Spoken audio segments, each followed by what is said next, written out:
Welcome back to the second phase of our tiny house project. One by one.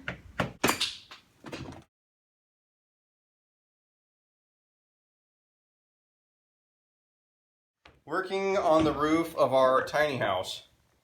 What we did is we took 2x8 lumber, cut it at an angle, so one end was 2 inches, one end was 4 inches, and we used that as our support across the roof, so we have a very slight slant.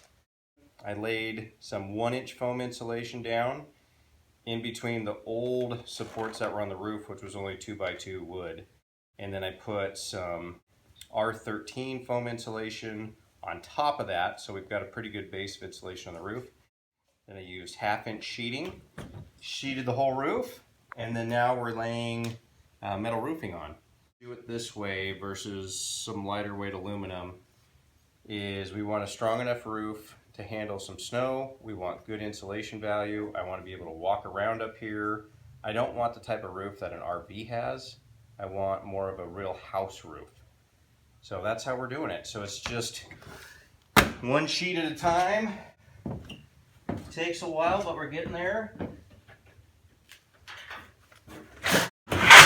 Here's the general idea. You lay one sheet at a time.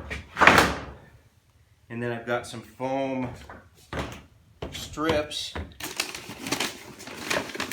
that go along the edge of the roof as just a seal so bees and everything can't get in there, and it seals the metal to the roof really nicely. So that's how we're doing it.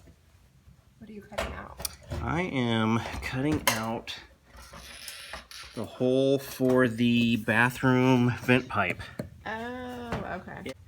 Got to trim this out, and hopefully if I cut this right, it'll be a nice perfect fit. These are those please fit moments. Oh yeah. Roofing up. Time to trim the edge. I'm going to leave a 4-inch overhang. Hopefully that's enough to get some nice water runoff that way and to keep water from running off the roof.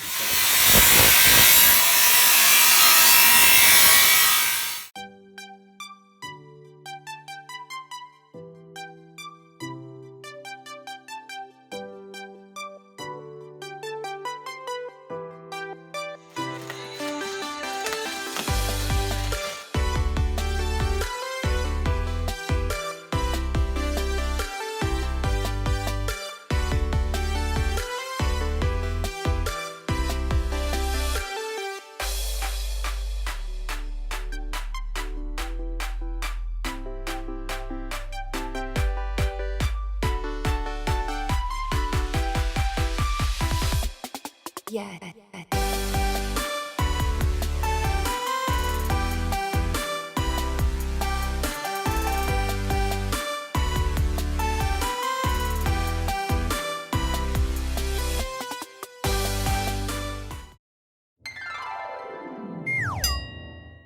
I started with the countertop in the bedroom. Be sure to check out my video on how I updated these countertops for less than $30. I am very pleased with the new look, and I love the fact that it costs less than a brand new countertop, and less work too. I removed all the drawers and cabinet doors so I could start painting in the bedroom. To get a good coat and help the paint stick better and last longer, I started with a primer and then added this beautiful color that I chose as my main accent color. I will say, when Josh seen it, he said, "I just need to trust you." It was a little brighter than what he had in mind, but it did turn out amazing. When I put some thought into choosing a color for the upper cabinets, I looked at the cabinet doors to assess the easiest way to paint them. I noticed the plastic trim around the cabinet doors and decided spray paint would cover the best on the plastic, and I wouldn't have to remove the hardware either. I found a gray spray paint that I liked and then matched a gallon of regular paint to that color. This way I could paint the actual cabinets with regular paint and spray paint the doors separately.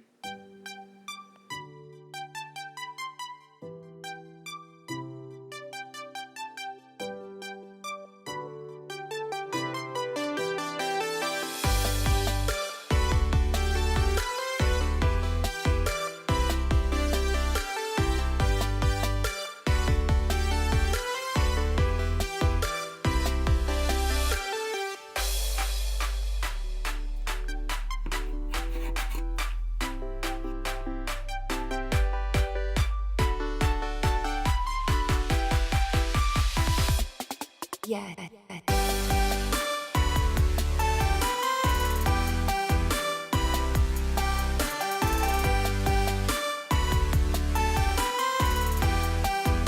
Once all the siding was up, Josh caulked the screw holes and the seams using paintable acrylic latex caulking. When it was completely dry, we started painting the outside. After we finished painting the outside, we are ready to pull this baby out of the garage.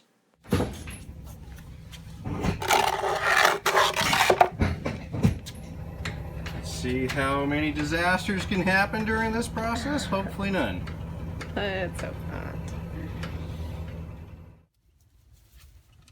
Honestly, this was a huge project, and we are very happy to be at this point where we can actually enjoy it. Be sure to watch our channel for videos on why we decided to do this project in the first place, the electrical, reupholstering the furniture, a tour of the inside, creating a headboard, and how Josh made this portable deck on, okay, these dogs. And it's starting to rain, so I'm gonna go inside because this clearly is not working right now.